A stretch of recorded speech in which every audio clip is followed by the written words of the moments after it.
सलाम वालेकुम रहमतुल्लाह। बेटा आज का टॉपिक हमारा है व्हीटस्टोन ब्रिज। आज हम व्हीटस्टोन ब्रिज का जो कॉन्सेप्ट है उसको अंडरस्टैंड करेंगे, ठीक है। तो देखो बेटा, अगर हमारे पास ऐसा कोई सर्किट है, यहां पे बनाता हूं मैं। ये एक रेजिस्टर है, ये एक और रेजिस्टर है। So we have two more resistors like this, ठीक है। मान लो इसकी रेजिस्टेंस है 2 ओम, इसकी है 4 ohm. Let us suppose this is a 3 ohm resistor and this is 6 ohm resistor. This is point A and this is point B, और बीच में एक और रेजिस्टर है। Let us suppose this is 5 ohm resistor. बेटा इस example से हम व्हीटस्टोन ब्रिज का जो कॉन्सेप्ट है उसको अंडरस्टैंड करेंगे। देखो बेटा, मान लो हमें ये जो सर्किट दिया हुआ है बोर्ड पे, इस सर्किट की हमें इक्विवेलेंट रेजिस्टेंस फाइंड आउट करनी है between points A and point B. Point A और पॉइंट बी के बीच में हमें इस सर्किट की इक्विवेलेंट रेजिस्टेंस फाइंड आउट करनी है। बहुत सारे मेथड्स हैं हमारे पास, बहुत सारे मेथड्स अवेलेबल हैं जिनके जरिए हम इस सर्किट की जो है इक्विवेलेंट रेजिस्टेंस फाइंड आउट कर सकते हैं। उन्हीं मेथड्स में से एक मेथड या एक कॉन्सेप्ट आप कह सकते हो जिसको हम व्हीटस्टोन ब्रिज कहते हैं। बेटा ये व्हीटस्टोन ब्रिज का जो कॉन्सेप्ट है वो ये है कि ये जो सर्किट है, अगर इस सर्किट में इन दो रेजिस्टर्स की जो रेजिस्टेंसेस का रेशियो है, अगर वो इन दो रेजिस्टर्स की रेजिस्टेंसेस के रेशियो के बराबर है, तो उसके बाद क्या कर सकते हो बेटा, ये जो बीच वाला रेजिस्टर है ना 5 ओम वाला, इसको आप बाहर निकाल सकते हो। इसका होना और ना होना इस सर्किट में एक ही बात है।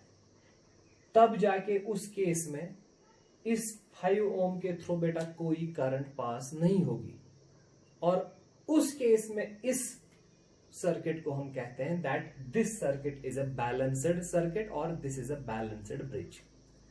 फिर से अंडरस्टैंड कर लो बेटा, व्हीटस्टोन ब्रिज का कॉन्सेप्ट है कि अगर ऐसा सर्किट होगा आपके पास और इसकी इक्विवेलेंट रेजिस्टेंस आपको फाइंड आउट करनी है, या छोड़ो इक्विवेलेंट रेजिस्टेंस का कॉन्सेप्ट, डायरेक्टली याद रखो, अगर आपके पास ऐसा एक सर्किट है और ये जो ऊपर वाले जो दो रेजिस्टर्स है इनका आप रेशियो निकालोगे। फॉर एग्जांपल ये 2 ओम रेजिस्टर है और ये 4 ओम रेजिस्टर है, इसका रेशियो निकालो, सो दैट इज 1/2। बेटा फिर नीचे वाले जो दो रेजिस्टर्स हैं इनका भी रेशियो निकालो। ये 3 ओम है और ये 6 ओम है बेटा, इसका रेशियो निकालोगे तो वो भी 1/2 आता है। तो बेटा इसका मतलब है कि the ratio of resistances of these two resistors is equal to the ratio of these two resistors. बेटा अगर ये वाली कंडीशन सेटिस्फाई हो रही है कि ऊपर वाला रेशियो और नीचे वाला रेशियो सेम है, तो उस केस में हम कहते हैं कि ये जो ब्रिज है ना, या ये जो सर्किट है, this is a balanced circuit, this is a balanced bridge उसको कहते हैं। बैलेंस होने के लिए कंडीशन है ऊपर वाला जो रेशियो है दो रेजिस्टर्स का, वो नीचे वाले रेशियो के बराबर होना चाहिए।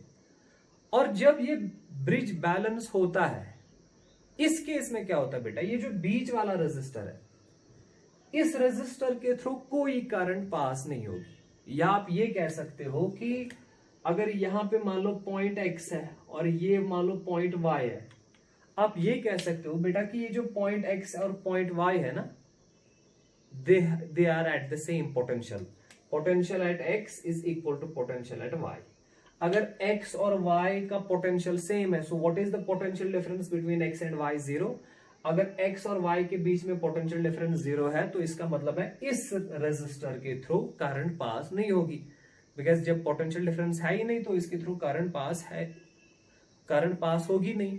अब जब इसके थ्रू करंट पास नहीं होगी तो आप क्या कर सकते हो बेटा, इस वाले रेजिस्टर को आप यहां से निकाल सकते हो, because it doesn't play any role. ये जो बीच वाला रेजिस्टर है, you can neglect this, you can remove this. अब जब इसको रिमूव कर लिया आपने, बाकी जो सर्किट बचा, अब इस बाकी बचे सर्किट की इक्विवेलेंट रेजिस्टेंस आप आराम से निकाल सकोगे। अब कैसे निकालोगे, ये दो सीरीज में है, इनको ऐड करोगे, ये दो भी सीरीज में, इनको भी ऐड करोगे, फिर ऊपर वाला रेजिस्टर और नीचे वाला रेजिस्टर पैरेलल में, फिर उनको पैरेलल की फॉर्मूला यूज करके आप ओवरऑल इसकी रेजिस्टेंस कैलकुलेट कर सकोगे। हमारी जो प्रॉब्लम थी वो प्रॉब्लम आ रही थी इस बीच वाले रेजिस्टर की वजह से, पर इस बीच वाले रेजिस्टर को आप निकाल सकते हो, you can delete this resistor from the circuit, मगर उसके लिए कंडीशन है कि the ratio of these two resistors and the ratio of these two resistors must be equal. इस केस में हम कहते हैं द ब्रिज इज बैलेंस्ड। समझ आ रहा है? सो बेटा this is actually the concept of wheat stone bridge. आराम से देख लो बेटा इसको। ये देखो बेटा, मैंने यही व्हीट स्टोन ब्रिज का जो कॉन्सेप्ट है इसको एक्सप्लेन करने के लिए यहाँ पे दो सर्किट्स बनाए। These are identical circuits. अब शेप डिफरेंट है इनकी, but technically these are identical circuits. यहाँ ऊपर दो रेजिस्टर्स लगे हैं, इसकी रेजिस्टेंस को हमने वैल्यू दिया है, नाम दिया है P, इसकी रेजिस्टेंस का नाम दिया है Q। इसी तरह ये R है, ये S है। बीच वाले रेजिस्टेंस का वैल्यू हमने X रखा है। So we have a similar circuit consisting of resistors P, Q, R and S, and this is your resistor X। ठीक है बेटा? तो मैंने आपको बताया कि व्हीट स्टोन ब्रिज का कॉन्सेप्ट यूज करने के लिए आपको बैलेंसिंग कंडीशन, ब्रिज पहले बैलेंस होना चाहिए, तब जाके आप जो है इस बीच वाले रेजिस्टर को बाहर निकाल सकते हो। तो कंडीशन क्या है? कंडीशन है कि ऊपर वाले रेजिस्टर्स का ratio, that is P divided by Q, this P by Q, this should be equal to R by S। बेटा ये जो मैंने यहाँ पे कंडीशन लिखी है ना, this is called the balancing condition और the condition for the bridge to be balanced. इस ब्रिज के लिए जो कंडीशन है ना बैलेंस होने के लिए, वो ये है बेटा, that the ratio of these two resistors and the ratio of these two resistors, that this must be equal. और जब ये इक्वल होता है उस केस में क्या होता है बेटा, ये जो बीच वाला रेजिस्टर है इसके थ्रू करंट पास नहीं होती, उस केस में इस बीच वाले रेजिस्टर को हम बाहर निकाल सकते हैं।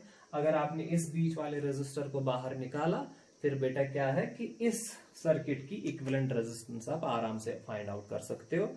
या अगर कभी कभी इन चार रेजिस्टर्स में से आपके पास तीन वैल्यूज जो है वो दिए हुए हैं, तो आप उन तीन वैल्यूज को यूज करके आप चौथे अननोन रेजिस्टर का वैल्यू फाइंड आउट कर सकते हो।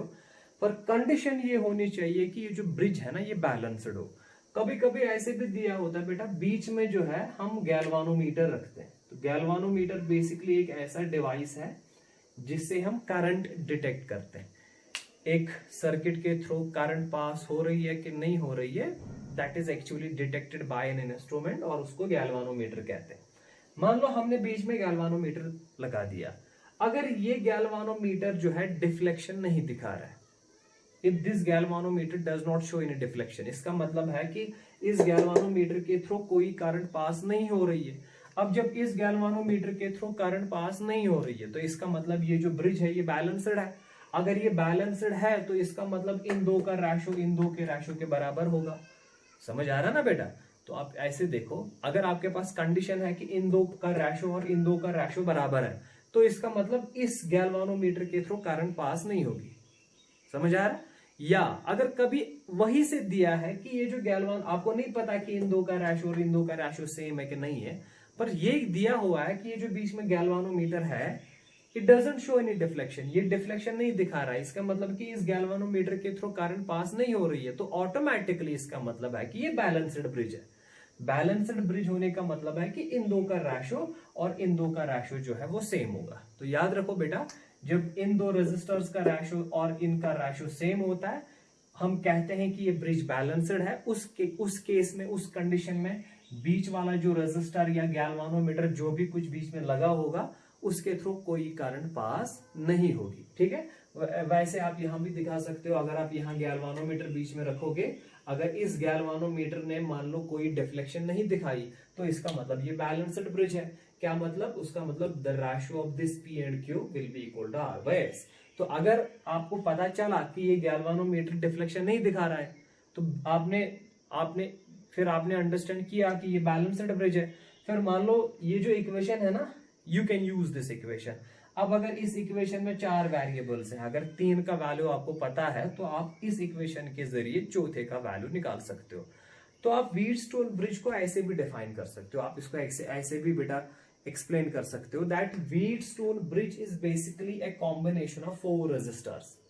ये जो व्हीटस्टोन ब्रिज है it is actually a combination of 4 resistors.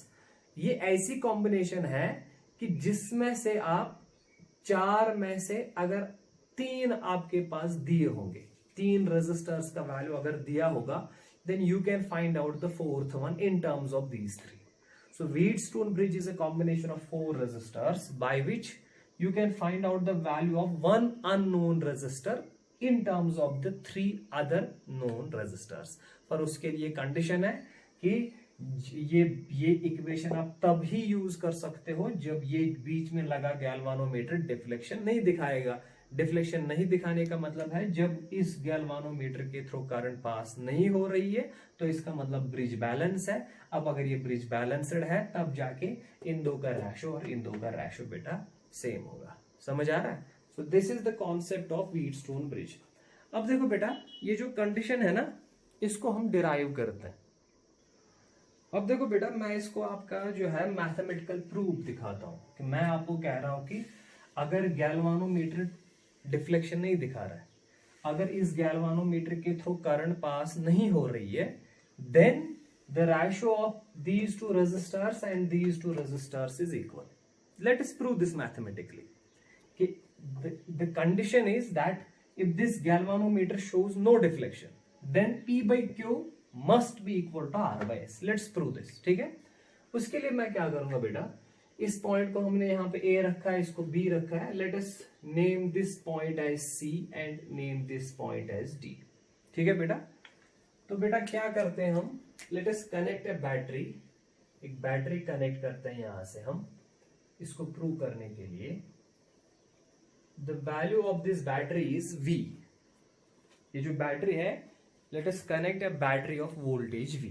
ठीक है बेटा, मान लो बेटा यहां से करंट I आ रही है, ये करंट I आ रही है, यहां पे इस करंट के 2 हिस्से होंगे। लेट अस सपोज यहां से करंट I1 जा रही है और यहां से करंट I2 जा रही है। ठीक है बेटा, शाबाश।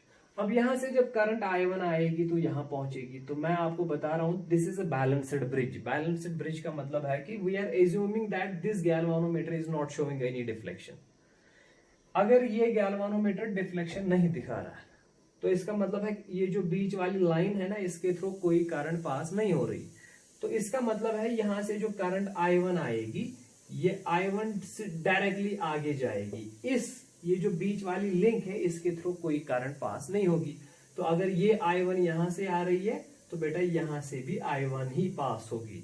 अगर I1 करंट P के थ्रू पास हो रही है तो यही I1 करंट Q के थ्रू भी पास होगी। ठीक है, इसी तरह बेटा अगर यहां से I2 करंट आ रही है, basically this I1 plus I2 is I, ये I के 2 हिस्से हो रहे हैं। यहाँ पे I1 ऊपर वाली लाइन के थ्रू जा रहा है और I2 हमने नीचे वाले जो लिंक है इसके थ्रू जा रहा है। तो अब अगर यहाँ मैंने कहा ये बैलेंस्ड है, यहाँ से कोई करंट पास नहीं होगी, तो ये I2 यहाँ जैसे I1 यहाँ सीधे चली, इसी तरह यहाँ से I2 भी आगे जाएगी डायरेक्टली, तो ये I2 यहाँ से आएगी फिर डायरेक्टली जाएगी। सो this is your current I2, और यहाँ पे ये दोनों करंट्स फिर से मीट करेंगे और यहाँ पे जो आपकी टोटल करंट होगी वो I होगी। फिर से देखो बेटा, हमें प्रूव करना है बेसिकली कि जब ये डिफ्लेक्शन नहीं दिखाएगा, जब इस गैल्वानोमीटर के थ्रू कोई करंट पास नहीं होगी, उस केस में P by Q this will be equal to R by S। इसको हमें प्रूव करना है। तो बेटा हमने क्या किया, ये बैटरी लगाई, बैटरी करंट I सप्लाई करती है, तो यहाँ पे इस करंट के 2 हिस्से होते हैं I1 और I2। I1 यहाँ से आएगा, अब यहाँ पे जो है डिवाइड नहीं होगी करंट, क्योंकि इसके थ्रू हम एज्यूम कर रहे हैं कि this is a balanced bridge, तो इसके थ्रू करंट पास नहीं होगी, तो ये सारी करंट डायरेक्टली आगे जाएगी।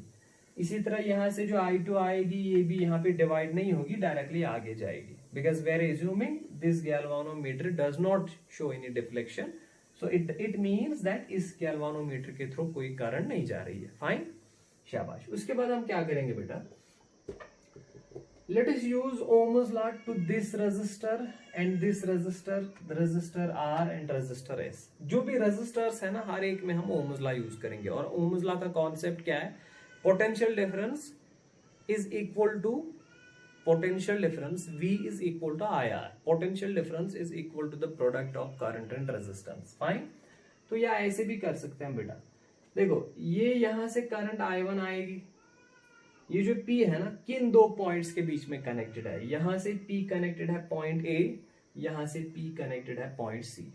इसी तरह यहां से ये जो क्यू के जो दो पॉइंट्स हैं, क्यू किन दो पॉइंट्स के बीच में कनेक्टेड है, पॉइंट C और पॉइंट B। क्यू यहां से पॉइंट C है, यहां से पॉइंट B है। इसी तरह R यहां से पॉइंट A है, यहां से पॉइंट D है। S के लिए यहां से पॉइंट D है, यहां से पॉइंट B है। ठीक है, तो हम क्या लिखेंगे बेटा, can we write that this इस P के लिए हम लिख सकते हैं that this VA minus VC this is equal to, ये देखो बेटा ये रेजिस्टर P है ना, यहां से A है पॉइंट, यहां से C है, so potential difference VA minus VC is equal to product of current and resistance. Current कितनी जा रही है I1, रेजिस्टेंस कितनी है P, तो मैं लिख सकता हूं ना बेटा I1 इंटू P। आराम से देखो VA minus VC is equal to I1P। ठीक है, जरा सी क्यू इस रेजिस्टर क्यू के लिए ओम्स लॉ की इक्वेशन लिखो बेटा, यहां से पॉइंट C है, यहां से पॉइंट B है, तो मैं लिखूंगा VC minus VB is equal to कितनी करंट जा रही है इसके through I1, so that is I1, और इसकी रेजिस्टेंस कितनी है Q। समझ आ रहा है बेटा, आराम से देखो, इसके लिए ओम्स लॉ यूज किया, इसके लिए ओम्स लॉ यूज किया, अब इसी तरह इन दोनों के लिए ओम्स लॉ यूज कर लो। इसके लिए क्या आएगा R, यहां से है बेटा A, यहां से है बेटा D, तो आएगा बेटा VA minus VD is equal to कितनी करंट जा रही है I2, और रेजिस्टेंस कितनी है R। इसके लिए इक्वेशन लिखो बेटा VD माइनस यहां से कौन सा पॉइंट है point B, VB is equal to current कितनी जा रही है I2, और रेजिस्टेंस का बेटा वैल्यू क्या है S।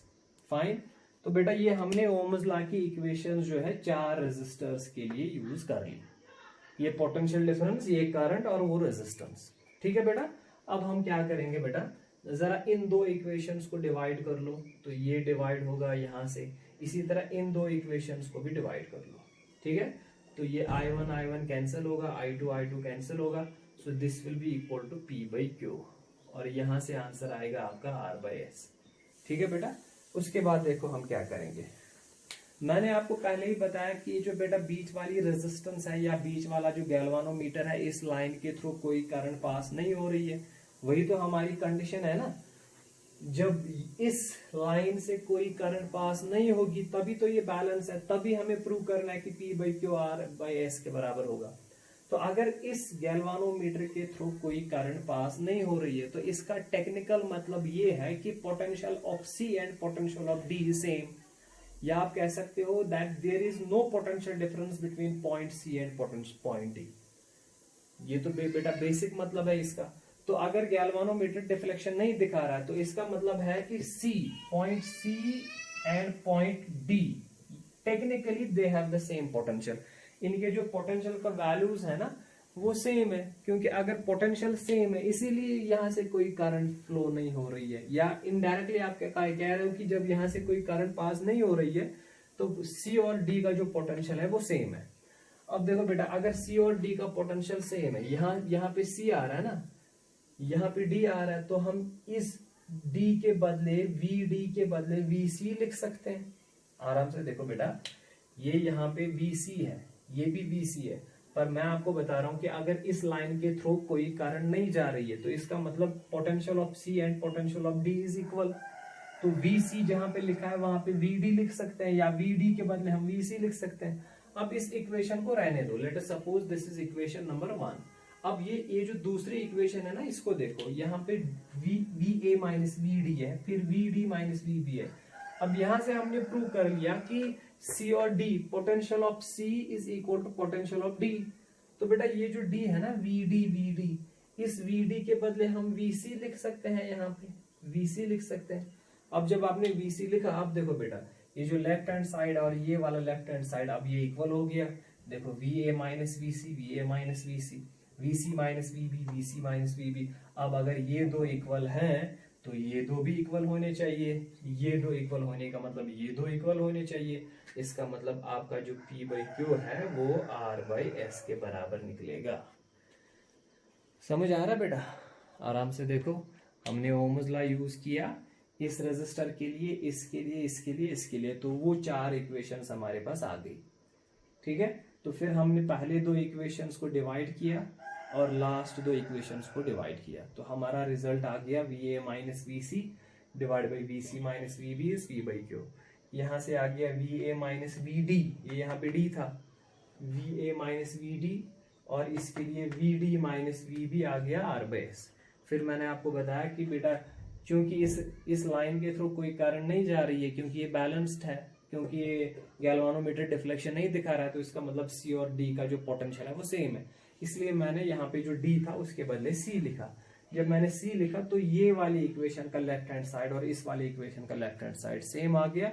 अब जब ये सेम आ गया तो इसका मतलब राइट हैंड भी सेम आना चाहिए। तो राइट हैंड क्या था बेटा? P by Q will be equal to R by S। तो बेटा ये मैंने आपको प्रूफ दिखा दिया कि अगर गैल्वानोमीटर के थ्रू, बीच वाले रेजिस्टर के थ्रू जो भी यहाँ पे लगा होगा, अगर उसके थ्रू करंट नहीं जा रही है, इसका मतलब ये वाला जो सिस्टम है ये बैलेंस्ड है। बैलेंस्ड होने का मतलब है इन दो का रेशो और इन दो का रेशो बेटा वो सेम होगा। ठीक है, तो अगर कंडीशन सेटिस्फाई हो गई, कंडीशन कौन सी है कि ये इसके थ्रू करंट नहीं जानी चाहिए, फिर इसका रिजल्ट, इसका आउटकम क्या होता है? आउटकम ये है कि इन दो का रेशो और इन दो का रेशो, रेजिस्टर्स का रेशो इक्वल होगा। ठीक है बेटा, so this is actually the concept of Wheatstone bridge. मैंने इसको मैथमेटिकली जो है आपको प्रूफ दिखा दिया। अब देखो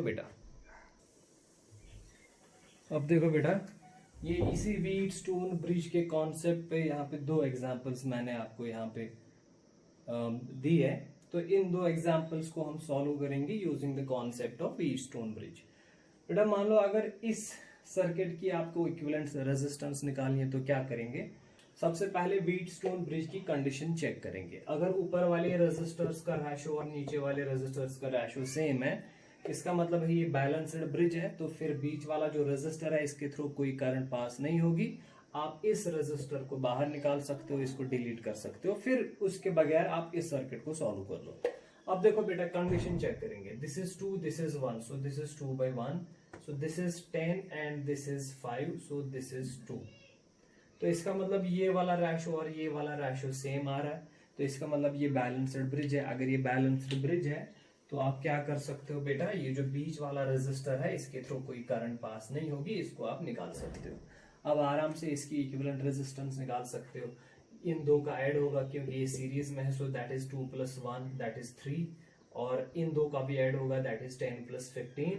अब ऊपर 3 ओम की रेजिस्टेंस आएगी और नीचे 15 ओम की रेजिस्टेंस आएगी, और ये दोनों पैरेलल में है। फिर so 3 ohm and 15 ohm are in parallels. फिर आप यूज कर सकते हो पैरेलल की formula, that is product by sum, so that is 3 × 15 divide by 3 + 15। ठीक है बेटा, तो ये इस इक्वेशन से आपकी टोटल रेजिस्टेंस आएगी। फाइन, शाबाश। चलो ये तो हो गया ये वाला क्वेश्चन। अब देखो बेटा, अब अगर ये होगा, इसकी इक्विवेलेंट रेजिस्टेंस निकालनी है। ये 5 रेजिस्टर्स हैं और हर एक की रेजिस्टेंस R है, इसकी इक्विवेलेंट रेजिस्टेंस आपको निकालनी है। तो सबसे पहले हम चेक करेंगे कि क्या ये व्हीटस्टोन ब्रिज है, और अगर है तो क्या ये बैलेंस्ड ब्रिज है। अगर ये बैलेंस्ड है फिर एक रेजिस्टर को हम बाहर निकाल सकेंगे, तो बाकी हम इसको सॉल्व कर सकेंगे। देखो बेटा, इसमें हम क्या करेंगे, सबसे पहले हम देखेंगे इसमें डिफरेंट पॉइंट्स हम लोकेट करेंगे। अगर ये पॉइंट ए है तो ये भी ए है, ये भी ए है, ये मैंने आपको सिखाया हुआ है कि जो पॉइंट डायरेक्टली कनेक्टेड है without any resistor in between, उनका पोटेंशियल सेम होता है, तो उसको हम एक ही पॉइंट रीड करते हैं। सो दिस इज ए ए ए ए, सो यहाँ से ए ए ए, ये भी ए, तो फिर इसी तरह यहाँ से बी बी बी, ये भी बी बी बी बी। ठीक है, तो लेट अस सपोज इसका नाम हम सी रखेंगे और इसका हम नाम रखेंगे डी। ठीक है बेटा, अब देखो ये जो ऊपर वाला रेजिस्टर है ना, इसके अगर आप इस साइड देखोगे तो यहाँ से ए आ रहा है, तो यहाँ से आ रहा है डी, तो ये वाला रेजिस्टर ए और डी के बीच में आ रहा है। ये वाला रेजिस्टर चेक करोगे, यहाँ से ए है, यहाँ से सी है, so this is between A and C. ये वाला रेजिस्टर यहाँ से बेटा सी है, यहाँ से बी है, so this resistor is between C and B, this resistor is between D and B, this resistor is between C and D, ठीक है। तो इसको रिड्रा करते हैं हम, रिड्रा अलग से दूसरी डायग्राम बनाते हैं। Let us suppose this is point A, this is point B, this is point C and this is point D, ठीक है, अलग अलग। तो बेटा ये वाला रेजिस्टर एक साइड से ए है, दूसरे साइड से डी है, ठीक है। तो ए और डी के बीच में एक रेजिस्टर आएगा ऐसे, ठीक है। तो हो गया ये वाला रेजिस्टर। इसके बाद ये वाला रेजिस्टर एक साइड से ए, दूसरे साइड से सी, सो ए और सी के बीच में एक और रेजिस्टर आएगा, ए और सी के बीच में, तो ऐसे आएगा बेटा। ये आ गया दूसरा रेजिस्टर, हो गया ये भी। अब ये वाला रेजिस्टर सी और डी के बीच में आ रहा है, सी और डी, तो ऐसे आएगा बेटा। ये आ गया एक और रेजिस्टर, तो हो गया इसका काम भी तमाम। अब ये वाला रेजिस्टर एक साइड से सी है, दूसरे साइड से बी है, सो बी और सी के बीच में ये है, बी और सी के बीच में, तो ऐसे आएगा रेजिस्टर बेटा। So this is one more resistor, हो गया ये भी कैंसिल।